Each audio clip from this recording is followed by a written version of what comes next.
I'm going to take my specs off. It's not all that sunny in here. How? Oh, this is funny. Do you want to hear some disgusting stories? You can't use it either. Oh, okay. It's too rude. No, you can. It's up Thank to you. you. So I'm banging on the windows and putting autograph books through and trying to get the Beatles to sign it. And John would say, I'm not. And a voice shouting, Hunter Davies, you lazy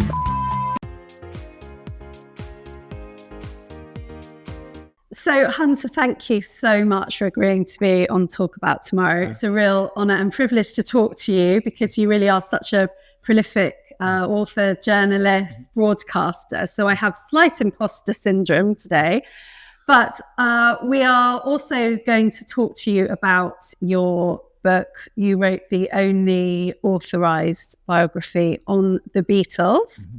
And of course, the Beatles had a connection to this area and Praia da Luz. So we'll come to that. But it's really hard to know where to start with you because you've had such a long and wonderfully interesting career. But I just want to start because you were on the Atticus column on the Sunday Times initially, which is how you first interviewed Paul McCartney. Mm-hmm.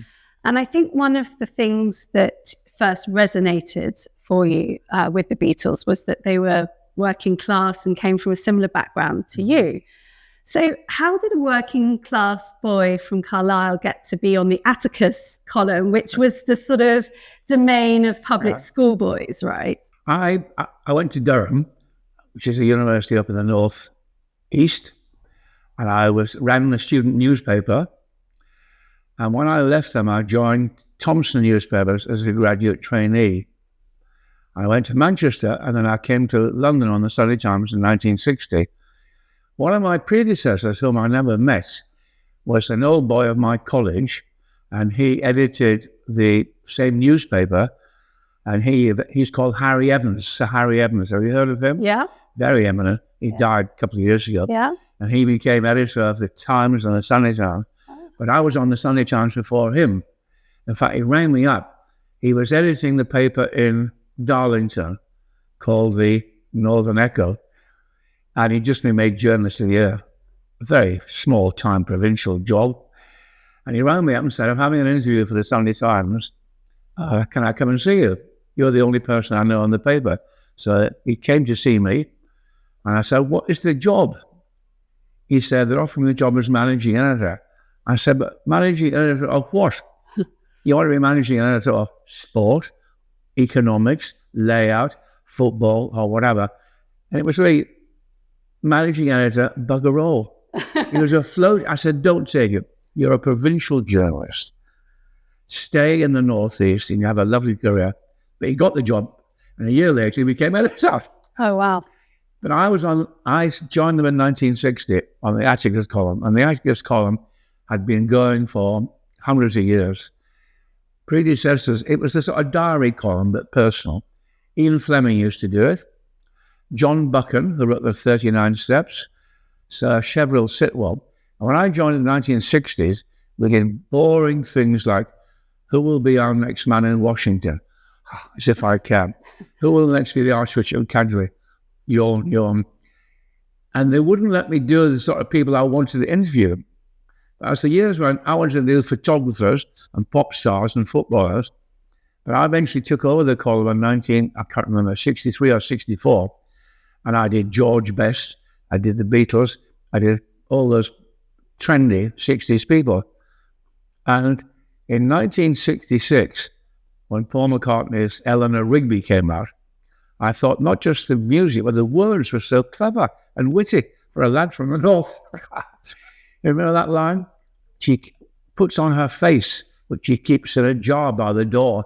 Isn't that brilliant? It's poetry. Yeah, it's real poetry. So I went to see him in his house in St. John's Wood, which is quite near to where I live. I live beside Hampstead Heath. I've got the same house 60 odd years later, and so has Paul. That's his London house. No. And I talked to him about the background to the words. And I did the piece. I called him Mr. McCartney. I referred to Mr. Lennon. And then about 6 months later, I went to see him again with a different hat on. By now, I'd written 3 books. And a novel I'd written called Here We Go Round the Mulberry Bush was being made into a Hollywood film. You can't believe it. But at the time, it just seemed to be natural. And I was writing the screenplay for it, and they wanted Paul to do the theme tune, the music for it. He did a couple of songs in the 60s for films. And me and the director went to see him, and we discussed it. And I had a different hat on this time. I wasn't a hack from the Sunday Times. I was a screenplay writer. And in the end, not them, but he turned us down. Not me down, he turned them down, didn't do it. But while I was there, I said to him, there should be a proper hardback biography of the Beatles. In 1966, there have been 2 little skittery books, paperbacks, for the fan club, but not a proper biography. I said, for the rest of your life, when people ask you the same dopey questions, which we're still asking in 1966, why do you spell Beatles that silly way? Where does your hair come from? I said, you can say it's all in the book. He said it was a brilliant idea. And he sat me down. He said, you've got to talk to Brian Epstein. So I sat down, and he practically dictated a letter, a creepy crawly letter saying how eminent I was, and I was the Atticus columnist, because he said Brian was the real snob. And I went to see Brian. He cancelled a few times, but I went to see him at his house in Belgravia. And Penny Lane and Strawberry Fields, which is a single, one side was about to come out. He had a copy of that. He played it to me. I thought, this is brilliant, especially Strawberry Fields, because I told my publisher I had this idea, and most of the directors said, oh, boring. We know everything we ever want to know about the Beatles. It's 66. Anyway, the bubble will burst. But when I heard Strawberry Fields, and I asked Brian what it meant, what did Strawberry Fields mean? He had no idea. Yet he was from Liverpool. As you know, being well brought up and educated, Strawberry Fields was a Salvation Army home in Liverpool, near where John lived. It had garden parties. At the meeting with Brian to do the biography, he, of his own back, nothing to do with me, offered me a clause in the contract, which was he would give no access to the Beatles to any other writer. And I'm going to take my specs off. It's not all that sunny in here. I don't need specs anyway. No, you're all right. Being a young man. Being very young, yeah. And he said, I'll make sure nobody else can get access to do a book about the Beatles till 2 years after your book comes out. So we're talking in 66. My book came out in 68. 2 years later, it was 70, and they didn't exist. They'd split up. So all the time I was doing the book, I never knew it was going to be the only authorised biography. So I lived with them, hanging around, I should say, for 2 years. Went to all their parties. They came to my house. I went to their house. I was in Abbey Road listening to them performing. And I saw George Martin disappearing from their life. In the early days, he was so important in the studio that by the time I was seeing them in 66, 67, Paul was in charge. Paul was saying, we'll do that again, we'll do that again. All night long, they went on and on and on. I was driven mad by the boringness of it. But many people believed that they were a sort of bubble that would burst. And I think you say that you believe that. You were thinking, oh, I must get this book written because they're not going to be this big forever. Little did you know that they would never stop being... No, I didn't think they would collapse. And I certainly didn't think John would get shot. But I thought in the nature of things, there'll be a new phenomenon coming along. There'll be a new group of singers, songwriters who are equally creative and will sell just as many records. And several people have done that. I mean, Michael Jackson at one time sold more stuff. But I never thought that no group of creative young men have come along anywhere in the world to write 100 songs. Nobody's come along since then. And the strange thing about the Beatles is that the further we get from them, the bigger they become. My book was the first book. There's now 5,000 books about the Beatles. Around the world, there are 5,000 people living on the Beatles. There's a lookalike group. Every country in the world has got a Beatles cover version who do shows. There's Beatles Society. There are professors at ancient universities teaching Beatles songs in the music department. And the merchant, and of course you have the repro of all these, the Get Back. Did you see the Get Back film? Yes. They're redoing that all the time. And So I've been to the Beatles Museum in Liverpool, which is amazing.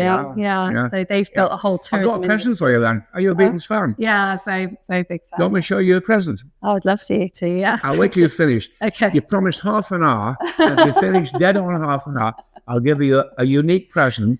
And if you sell it, I'll track you down. Yeah. Because I wanted to come on to this. So when you were in Abbey Road, they were just throwing scraps of paper with lyrics on the floor. And you said for sort of research purposes. You've done your homework, Bet. Oh, thank you. I'll pick them up. Yeah. And then you get to a stage where you realise that these pieces of paper are worth a lot of money. Yeah. Now, you could have really cashed in at that point, but you didn't. You've given them away. Why? What was your reason behind that? At the end of a recording session at 2 a.m, they would have the scraps of paper. Ringo would usually be called in late. They put the drums in last. So when Ringo arrived, who was known as Richie, they said, "Here, this is what we're doing tonight, Richie." And they would give him a copy of the words. They knew all the words because John and Paul had written it together. And at the end of the day, there'd be scraps of paper left over. And if it was a song I thought I might be writing about in the book, don't forget, we hadn't heard it yet. Nobody knew this song, and I didn't know it was good. They might have dumped it. So I said, "Can I have this to help me with the book, this scrap of paper?" And they said, "Of course. If you don't take it, the cleaners will burn it." Because at the end of the day, these scraps of paper were just left around and the cleaners dumped it. There was no market in that sort of Beatles stuff till about 1982, when Sotheby's sold the first Beatles lyrics and there were souvenirs made for the fans. Beatles hats and Beatles wigs and Yellow Submarine. But there's no market in Beatles original material. So it was valueless at the time. I had it on my wall for several years. My children became teenagers. I thought somebody would be sick all over it. So I then gave it to the British Museum, and then it was all passed on to the British Library. And the British Library, when it opened in blah, blah, blah, 1990, the Queen, when she opened the British Library, I was invited, but we were at our house in the Lake District, me and my wife, Margaret. And I didn't go, but people told me later that she spent 2 seconds. The British Library, the Beatles, my Beatles lyrics are given them. It's beside Magna Carta, Beethoven, Shakespeare, Alice in Wonderland. It's all the original manuscripts. And apparently she spent 1 minute reading Magna Carta, because she can't read medieval Latin. You can, because you're clever and educated. But she spent most of the time reading it yesterday because the words are immaculate. When I got my OBE for services to science and geography and physics, and that's a joke. When I got my OBE, I can't remember what it was, at Buckingham Palace, she was alive, and you're told, you queue up. It's an investiture. It's the knighthoods, the CBEs, the OBEs. There's roughly 100 altogether, and you're allowed 3 guests. And you file in front of the Queen, and somebody whispers in her ear, this is Hunter Davies, he's a writer, and you're told to call her Your Majesty, and then to call her Your Ma'am, and don't ask her any questions, which I totally ignored. So she said, oh, you're a writer. I said, yes. I said, do you remember when you were opening the British Library? Yes, I do. You remember you spent a long time reading the words of yesterday? Yes, I do. Oh. I said, that scrap of paper belongs to me. I got it from Paul at the time. And she laughed and laughed. And afterwards, everybody rushed forward, because during the event, she had never smiled once. Oh. And nobody knew what it was she was laughing at. So they all rushed forward, all the guests. They said, what did you say? I said, it's too long to explain it to you. Oh, wonderful. Yeah. So at least the Queen appreciated it, as well as all the people that visit the British Museum. And what was interesting about the way you wrote the biography was you didn't start with the Beatles. You started with their family and their associates. Liverpool, yeah. And what was amazing was you told about the parents who were normal working class people who had suddenly been taken out of the area they'd been brought up and been bought sort of luxury bungalows or whatever, and some enjoyed it more than others. And you said Ringo's parents, it was like they'd been displaced, and they I think it was his mother and stepfather, and they weren't actually very happy with their new They were sort of scared to. It was a posh area. There was doctors and solicitors, journalists next door, and they still haven't properly unpacked. I actually tracked down Ringo's real father. His mum and dad got divorced when Ringo was a little baby, can't remember. And he'd never heard of this real father since. John's real father had reappeared. Because you found him, didn't you? Yeah, I found him as well. But Ringo's real father was working in Crewe as a window cleaner. Anyway, but Aunt Mimi, who brought up John, she was the only one who'd moved away from Liverpool. She had quite a nice house in Liverpool. She was this terrible snob, and she looked herself as middle class. And one day she came downstairs, and two girls had broken into her house while she was still living in Liverpool. And they were ratcheting through a sewing box, and she shouted at what you're doing here.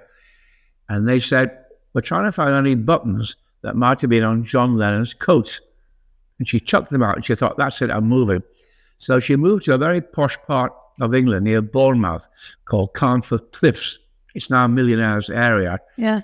And I went to see her there in a lovely bungalow very like this, a bungalow overlooking the sea and ships going back and forward. And as we were sitting talking, and she was telling me this story about these cheeky girls breaking in, there was a tourist boat going past the house on the sea, and there's a loudspeaker saying, ladies and gentlemen, if you turn right, you can see John Lennon's Aunt Mimi sitting on her terrace, and she was absolutely livid. Come all this way to her. And it later transpired that she'd actually had an affair with a lodger, so she wasn't as prim and proper as John had known that. He would have had hysterics. Because Mimi wouldn't let him play with George because George was low class. She didn't want him swearing or going out with low class girls. And then you also interviewed the fifth Beatle, Pete Best, who was actually, at the time you interviewed him, earning like £12 a month as a bread slicer or something. Yeah. Gosh, but he said he wasn't bitter. No, he wasn't. His mother, Mo Best, was actually an influence on the early part of their career. Yes. Because she had a little club, not as big as the Cabin, but she had a little club where they performed when they were unknown, and her son performed. And when I got the commission, it took me a long time to persuade her to be interviewed. She said, you're doing it for the Beatles. It'll be all the Beatles, and Pete won't be. I said, he will. It's actually my book. It's written in my words. It wasn't a ghostly biography. It was a third-person book by. So I talked to her. Then eventually, she said, well, Pete is here. He opened the door and he came in, and he was all white, covered with flour. He'd just come from the night shift, and he was working in a bakery. Whatever I said in the book, top and said, I'm down for a drink. My voice is going. Do you want some water? Or yeah. I'll just let some. Cheers. Yeah, so he came in covered in flour. And then I talked to him. Yeah. He still does. He has his own little group, and he plays in local clubs in the Liverpool area. And he's been happily married to the same wife since the 1960s, which none of the Beatles were. For various reasons, Paul's wife has died. John got divorced. George got divorced. Ringo got divorced. So Pete, off the five, in a way, had the most happy marital life. Personal life, yes. Do you want to stop to get some water? Yes, please. Yeah. So there's some wonderful descriptions in the biography about you just hanging out with John Lennon and his swimming in his pool, and he had days, this is when he was married to Cynthia, that he just wouldn't talk. So you went to talk to him and he was just silent. So do you know why he didn't talk? Was it to sort of... It was, this is when I went to see him one day in Weybridge, miles out of London. I was slumming going to Weybridge. He was on a private estate there, and I knocked at the door. We had arranged the door, and he said, "Oh, come in. I'm not talking today." I said, "What?" He said, "It's a day for not talking." And it was a combination of the collapse of his marriage and probably the after effect of drugs of some sort, and also some vague spiritual thing. Yeah. So we sat watching children's television, not talking. And then we went out into his pool and we had a swim around. But while we were swimming around his swimming pool, he lived in this estate, which is on a hill at Weybridge. And down below in the village, we could hear a police siren going through. And the sound a police siren makes in 1967, still the same today. And John started playing with that. It's not a tune, it's a rhythm. As he was swimming around, he started going,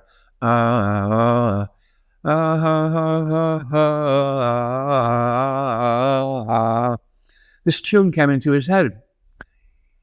And I said, well, you must write it down. He said, I won't forget it. And he did go to his piano, had a little bit to it. But it was about a year later before it turned it into a proper song. He was very lazy, John, and he gave up quickly, whereas Paul's an eager beaver. Paul is on the job all the time. And this song it's one of the best songs, but it's not as famous as, it was called Across the Universe. Yes. I mean, Of course, Across the Universe, yeah. So I grew up listening to every single Beatles because my parents were big fans. So I heard all of the songs, and they're just so timeless, aren't they? You think that in the future they'll almost come like nursery rhymes, right? Because they'll just be so they'll just go down in like folk history. Yellow Submarine is already a nursery rhyme.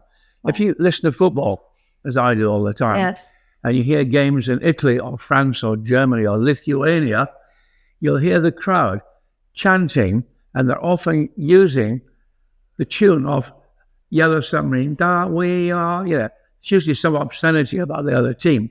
They use the tune of Yellow Submarine as if it's a nursery rhyme, like Frere Jacques. They don't know where the tune has come from. Yeah, it's amazing. And there was this wonderful story where you were going to, or the Beatles were going to meet the Maharishi with Mick Jagger and Marianne Faithfull. And you were actually saying that all along on the train, people were trying to get autographs, and you were actually signing some of them to get rid of them. So you were saying you hope that they've actually done authenticity tests on all of these. And then what happened afterwards, there was a story at the meal that the Beatles couldn't actually pay for You've done all your hard work. This was 67, and we're going on the train to Bangor in North Wales, which they decided to do the night before, having been to a meeting in which Maharishi was coming out with all his interesting observations on life. Yes. And they decided to go up to the meeting of his organisation, Transcendental Meditation. And by a sequence of events, the roadies, you know what the roadies are, they got left behind at Euston. Right. So I was on this first-class carriage with the 4 Beatles, Mick Jagger, and Marianne Faithfull, and we sat there all the way there. At various stations, kids are somehow, there are no mobile phones, they were banging on the windows and putting autograph books through and trying to get the Beatles to sign it. I don't know how they knew.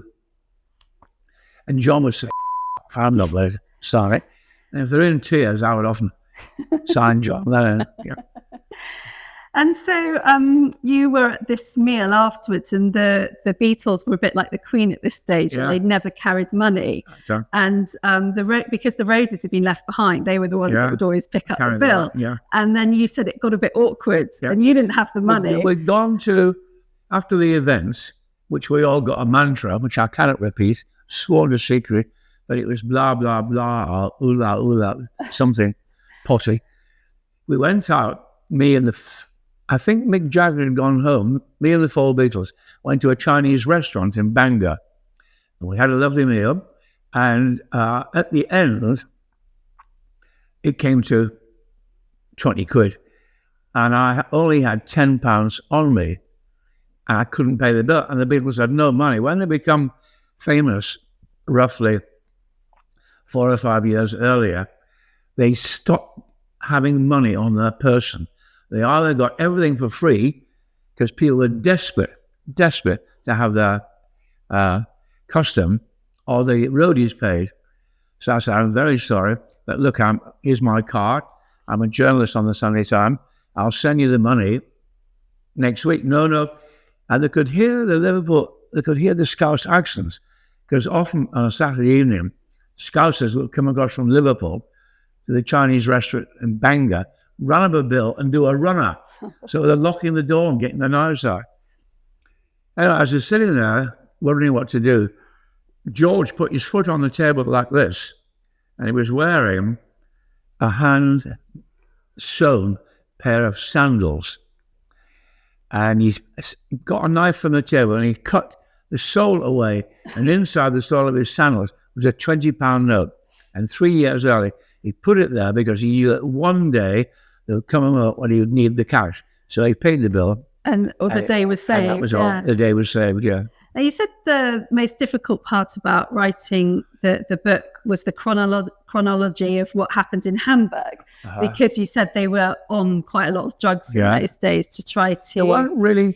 They were really drugs, pep pills to keep them going, because they're playing all day long and all night long. And you went to Hamburg, and actually you met Stuart Sutcliffe's partner, and he obviously tragically died before they became famous. But you said she had lots of memorabilia but never sold any of it. They were stunning photographs. Yeah. Best photographs ever of the Beatles. She was in mourning for Stu. Stu was with the Beatles at the time, and so was Pete Best. This was whether in Hamburg, Ringo hadn't joined them yet. Yeah. And Stuart was at college, Liverpool Art College, with John, and had won some money, and John made him buy a guitar. He couldn't play music, but he made him join because he'd joined the group. And he fell in love with this Astrid Kirchner, who was an art student in Hamburg. And when the Beatles went back to Liverpool, they stayed. So Stu stayed with her. Mm. And one weekend, out of the blue, he had a brain hemorrhage and died in about 2 days. And he was only, whatever he was, 21, 22. Now, when I came 3 years later, Astrid was still in mourning, dressed all in black. She just died last year, 2 years ago.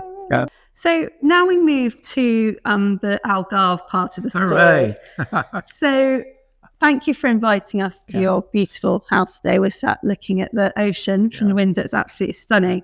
But you actually, I think, had a period where your wife and yourself were doing very well professionally. And of course, your wife was actually a very acclaimed author as well. And you basically thought, let's come to the Algarve and chill out for a bit. And you rented an old sardine factory in Praia da Luz. Yes. And then Paul McCartnney suddenly arrived on your doorstep. Yeah. Can you tell me about that? It was, we'd just been told about it.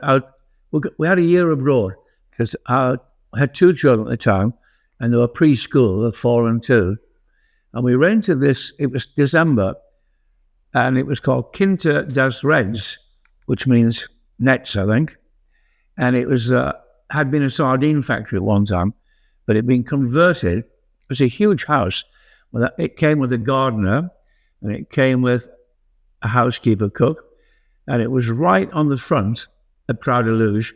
And in front of us was the beach and the sea, and the old Guarda-Viscal. I think that's gone, hasn't it? Yeah. Little place there. Yeah. And you couldn't see how big the house was. It was a high wall and a big arch. But I'll take you to look at it now, and you'll see it. I think it's still, I went a couple of years ago. Anyway, in the middle of the night, about 2 o'clock in the morning, we heard banging on the door and a voice shouting, "Hunter Davies, you lazy." And it was such a guttural Scouse action. I thought it was John. We had no telephone. I'd sent postcards to them, and they sent postcards to me, but I never knew they were coming. They didn't know where, they had the address, but they had no idea where it was in relation to an airport. But in London that evening, he just met Linda, and discovered Linda had a little girl called Heather, and he realised Heather was roughly the age of my children, and he wanted a break. So he told the roadies, get us on a plane to Portugal, to Faro. And they came back. Faro Airport had not long opened. Can't remember how old it was. It's not very old. It's a 60s airport. And they said, all the planes have gone. Well, hire one. So they hired a private jet, jumped in the aeroplane at the last minute. He brought his cosy, he brought his guitar, he brought something like 20 quid, and that was roughly it. And they arrived at Faro Airport at 2 in the morning on a private plane, totally empty airport. Yeah, my understanding, it was just almost like a warehouse at that time. There was no sort of arrival floor or anything like that. Yeah. And he was looking around, and he was actually looking for a taxi driver. But then he saw a man who appeared to be changing currency, and he said, can you change this into the local currency, which was escudos.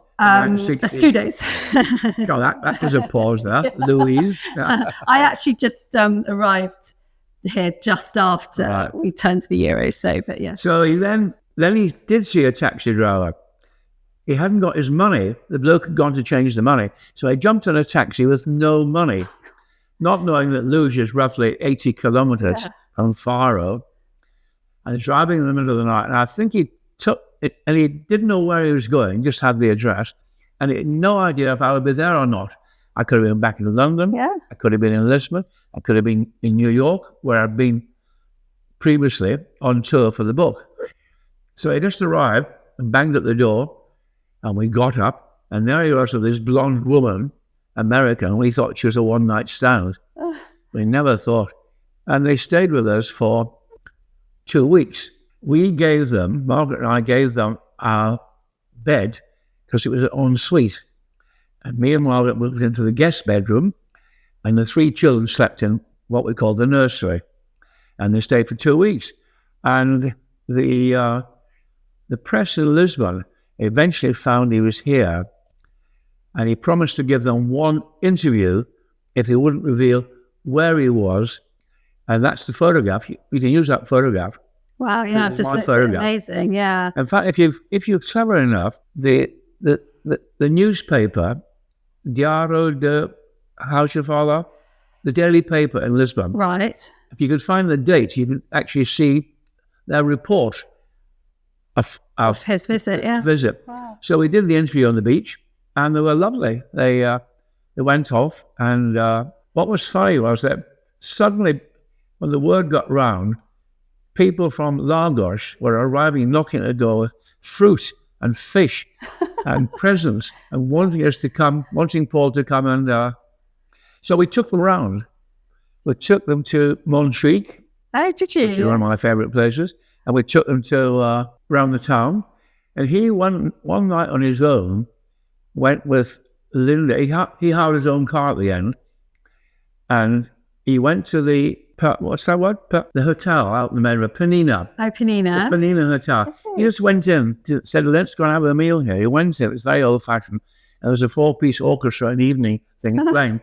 And he kept up on the stage and joined them there, playing. No. Wow. Imagine the people that evening. God. And he later wrote a song, which is called Penina. I think he did finish it and publish it. Wow. I must tell you one before I collapse it. While he was with us in Praia da Luz, in the rented house, we were sitting one night chatting, because he loved chatting, and my wife Margaret was very clever and very intellectual and wouldn't let you get away with anything sloppy thinking, and he loved all that. It happened to come out that I revealed, he'd known me by then for 3 or 4 years, that my first name is not Hunter. Hunter is my middle name. I was christened Edward Hunter Davies. But I never actually knew I was Edward till I was about age 11. When at school, the knit nurse stood up and said, "Come out, Edward." And I thought, who the heck is Edward? So I took, and Paul, for some reason, had hysterics, thought it was so funny that I was called Edward. And I said, I don't know why you're laughing, because your first name is not Paul. Sophie, What is Paul's first don't name? know. You've got me come there. on. You've just been boasting. You're a Beatles fan. Yeah, no, He was not christened Paul McCartney. He was christened James Paul McCartney. Right. So his real first name. So I said, you needn't look your first. Anyway, he went to the laboratory with his guitar. He always took his guitar to the laboratory. And when he came back, he'd written a little song. I can't sing, especially as my throat's got. And the song went, there you go, Eddie, Eddie, Eddie. There you go, Eddie, Eddie, you've gone. And I thought, wouldn't it be amazing if when he gets back to England and to Abbey Road, there's a Beatles song based on an incident involving me. Yeah. It never appeared. It went, it was on one of the outtakes, an anthology. But you can hear him playing it to John, and you can hear them mucking around, but he finished the song. And if you go on YouTube now, when you get home, on YouTube, it's free to anybody, and put There You Go, Eddie, by the Beatles, and you could hear the whole song. It's there. Wow. So you've actually even got a Beatles song written about you. And is there any truth in the rumour that he wrote Yesterday in the taxi on the way to Praia da Luz? He had the tune of Yesterday for quite a long time, which came to him in the night. He woke up with the music of Yesterday, and he talked to somebody, played it to him, and he said, have I pinched this?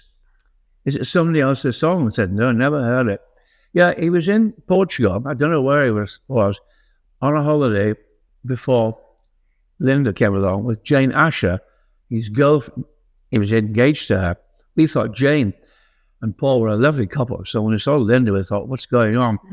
He did finish the words off on holiday in Portugal. I don't know where. Fascinating. He couldn't remember. And you also claimed that him and Linda conceived their eldest child in your house. This is funny. A couple of years ago, I was invited to a party at Paul's place, and it was Peter Blake was there, the artist.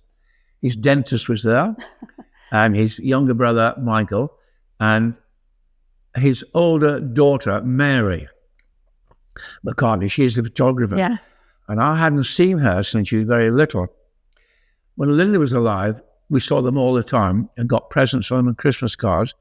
But during the time he was married to Heather Mills, she'd rather cut him off with his old chums. Anyway, at this party, I said to Mary, who by now is a grown-up woman with 3 children, I said, you were conceived in my bed. And she said, what? I said, no, your mum and dad, December 1968, they slept in our bed, and you were born exactly 9 months later. So she gave me a big hug and said, you must be. And she couldn't think of the word. My step-godfather. Oh, what a great story. And we were just saying that someone wrote to me and said that George Harrison actually stayed on the Funchal Ridge in 1970. You'd never heard of that? I don't know about that. Yeah. No, I'll show you afterwards. There's a picture of he wrote his signature on the wall. It's amazing. And so when he was in the Algarve, what were your recollections of it at that time? Of the Algarve? Yeah, I think you said there were probably more donkeys than cars. Or oh yeah, there's the Luce Bay Club had not been built. All that, there was one little estate at the front, but all the background villas were up there. And when you came to Faro, there's no motorway. It took forever. And if you got caught behind a carrozza, you know what a carrozza is, old-fashioned horse and cart, in which an old farmer's wife, all in black, could be sitting slowly. It would take forever. And also, you seem to go across so many level crossings. The old way through Portimao and all the other places before you got to Faro took forever. Yeah. One of the sad images of 1968 in Portugal was how many deformed and wounded young men there were. They were fighting these wars. Portugal was at war with the North, with our colonies who were rising up. And they were trying to fight this war and stop all the colonies going independent. So these poor farmers' sons who had never left the Algarve were sent off to Africa to fight and came back with legs missing. So you saw a lot of wounded young men. Yeah, nice. One of the things that Linda loved was at Lagos, on the Avenida, at this end of the Avenida, there used to be a sort of guard fiscal wooden box, which they would stand there and guard, looking for illegal. Do you remember that box? No, I don't, but yeah, I'm sure some of our listeners might, yeah. And she took so many photographs of me and Margaret and the children and Paul. I'm sure you could use this for it if you could find it. Yeah. I've got it somewhere. Oh, wow, I'd love to see that. And she did every year for several years, a family calendar in which she was photographs. And she always had an Algarve photograph in it. Oh, wow. And that's one of them, us standing there. And did they come back then after staying with you? No. They never came again. No. Then we came back to England, and the children went to primary school. And then before we left, though, there was a well-known architect at the time called Jose Veloso. And he was a friend of ours living around there. And he was building this little complex next door, 4 houses, very like this, called Quattro Chaminés. Mm-hmm. And I bought number 1 in 1970. You used to come a lot with your 3 children, didn't you? Yeah. Growing up. We had it for 30 years. Yeah. And when we bought it, there was currency problems at the time. You couldn't import money from England over a certain amount. But Margaret had done a novel called Georgia Girl, and it was being made into a Hollywood movie by Columbia. And she got an advance of whatever it was, £3,000. So we used that to buy that house. And we had that. And then when they grew up, and we had this house in the Lake District, and they're all at college or never going, and we were going, so we sold it. And Margaret was getting poorly. And the minute, I offered it to all the children, but they're in America or going around the world. And the minute I sold it, they said, "Oh no, you horrible man. We had out some biggest holidays in Portugal, in Porto de Mos, was the highlight of our childhood. You should not have sold it." I said, "I offered it to you." So we came on holiday, and this house here is just 50 yards from the previous house. But this is better because our view, as you can see, is unobscured. The house we sold has got houses behind it. Mm. And we couldn't get in this house. We're on holiday here, staying, and somebody told us this was for sale. And I was desperate to see if you could. So I went round the back. This was, I can't remember, 8 or 10 years ago. And I climbed over illegally the back wall. It's actually on three levels, this house. And I climbed up the wall. I climbed over the back wall, and I got in and managed to get myself on the bell so I could see. And I made an offer, sight unseen. And at Far Airport, that day we're going home, I had a sort of mini heart attack. It was the excitement of buying something, which is typical of me, buying something sight unseen, and also climbing over at my age. And they wouldn't let me on the plane till my blood pressure went down. The rotten lot. But I got on the plane, and we've had this house ever since. But Flora loves it here, and she's the one that's done it all. So and I have to interject here that Flora is your youngest daughter. Yeah. And she is a writer for Tomorrow magazine. I know, she's very proud of that. She is by trade an interior designer and artist. But I actually think she's a really good writer. I think you've taught her well. Excellent. Yeah, she really is. I've only read a few of the pieces, but she's witty. Yes. My older daughter, Caitlin, is a full-time professional writer. Yes. Flora, she used to be in television. She was a television producer, and she was the person that did all the scripts and did all the proposals when they're trying to flog things. So that's where her writing skills come in. She's actually very witty. Yes, no, I really enjoy her articles, and she keeps coming up with new, really interesting I don't know how she's doing it. No, I keep thinking she'll run out of ideas soon, but she doesn't. I'm really interested to ask you what you thought of Paul McCartney's Glastonbury performance at age 80. Did you watch it? It was brilliant. I wasn't there in the flesh, but I thought it was true. People said afterwards, I mean, he's a young man of 82. I don't know why he should be moaning on about. How old are you now? 88. 88 now. Yeah. Wow. He can't hit the high notes the way he can. But I went to see him a couple of years at the O2 giving a concert, and I was a VIP guest then. And I went backstage afterwards, and I said, "How have you stayed? You've been on stage for 3 hours non-stop. You didn't have a wee, you didn't have a glass of water, and every song you were involved in. How did you keep it going for 3 hours?" And he said, "Drugs." I don't know what he meant by that. Yeah, I thought his Glastonbury was amazing. Yeah. And you also wrote or compiled the letters of John Lennon with Yoko Ono's consent, despite the fact that John Lennon was quite derogatory about your biography. So did you forgive him? It was only one remark many years later when he was being interviewed by Rolling Stone. John always said the first thing that came into his head. And he was asked about my biography, and he said, did he say or something? It was a whitewash or something. Yeah. And I rang him up. I said, "What do you mean? You read it all? Yeah. And you didn't object." He said, "Well, there's nothing about the groupies." I said, "I couldn't have the groupies." When I was doing the book, you all either had a wife or a regular girlfriend. I did the drugs, I did the bad language, I did the stealing. I said, but I couldn't be awful. I'd become friendly with, although I couldn't write about the groupies. And I said, anyway, everybody alive in the 1960s knew what pop stars got up to in the hotels and the dressing room. He said, I just said it. He apologized. And you've also, not maybe quite as cool, but you've shadow written the biographies of Wayne Rooney and John Prescott, amongst others, and Gaza, I think. Can you tell me any interesting snippets about any of those characters? I'm tiring, Sophie. Yeah. Gaza was brilliant. I could never find him. He wasn't really an alcoholic. He didn't like alcohol, but he got drunk out of depression. When I turned the book down several times, the project. I'd done several footballers, but he was brilliant and lovely.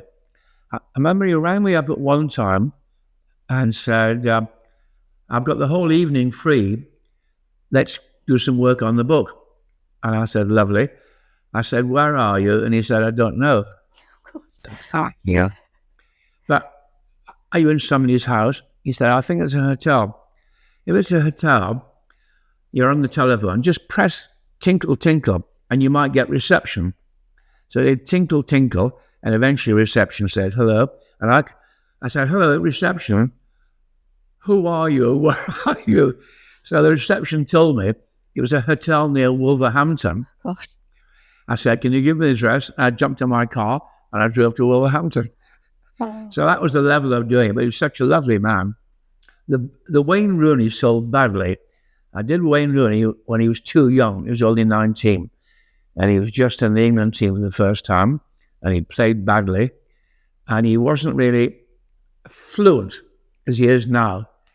Whereas Gaza was at the end of his career, and he would tell you the most appalling, disgusting things. Do you want to hear some disgusting stories? No. He said that Jimmy Five Bellies was his friend. Yeah. And when he was playing in Italy for, I forgot which team. He played, Paul Gaza had a couple of years in Italy playing for, was it Sampdoria or Genoa or Turin? God, that's awful. Yeah, I can't remember either, don't worry. And Jimmy Fab Bellies, his friend, came out to see him. Yeah. And Paul had a lovely villa provided by the club and old Maud Collins. And he thought before Jimmy arrives, the first thing Jimmy will say, "I'm starving. We got anything to eat?" So he made sandwich. Oh. It was a hot dog, and he got to pull out the lavatory, put it inside the hot dog, and put it in the freezer. And when Jimmy says, "Oh, I'm starving," "Oh, I've got nothing, Jimmy. Oh, I think there might be one hot dog left in the, have a look in there, you can heat it up." Oh my goodness. I said, "We can't use that in the book. That is too, everybody will be sick over that reading the book. You can't use it either." Oh, okay. It's too rude. No, you can. Thank you. Oh, that's an exclusive for tomorrow. Well, listen, I know we've been talking for a while, and I could literally kidnap you and talk to you all day, but just final question. Who was your favourite Beatle? When I was with them, the two roadies, Mal and Neil, had been with them for 5 years. And they were asked that question on the hour. And they had a very smart remark, which was, who's your favourite Beatle? They would say, the one I was last with. So I pinched, when people asked, during the 3 years I was with them, people asked me all the time. And I just said the one I was last with. And that roughly kept them quiet. Yeah. I suppose Paul, because I was friendliest with him, he was all for the book and he helped me get the book commissioned. And he lived near me in London and still roughly does. Do you still call him a friend? Oh, yeah. Yes, yeah. Yeah. Well, Hunter, thank you so much pleasure. for giving up your Thanks for time. coming.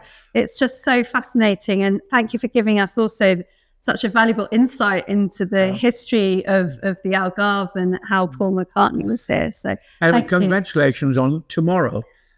It's a very high-class magazine. I've been counting all the adverts, and it's 80 pages. It's very fat. It's very professionally done, and some jolly good interview. Shame about the editing, but there's some very good stuff in it. I think I can die happy now that you've said that, Hunter. Thank you very much. Pleasure. Thank you. And thank you. And thanks for joining us on Talk About Tomorrow. And please subscribe to the channel and keep listening. Thank you.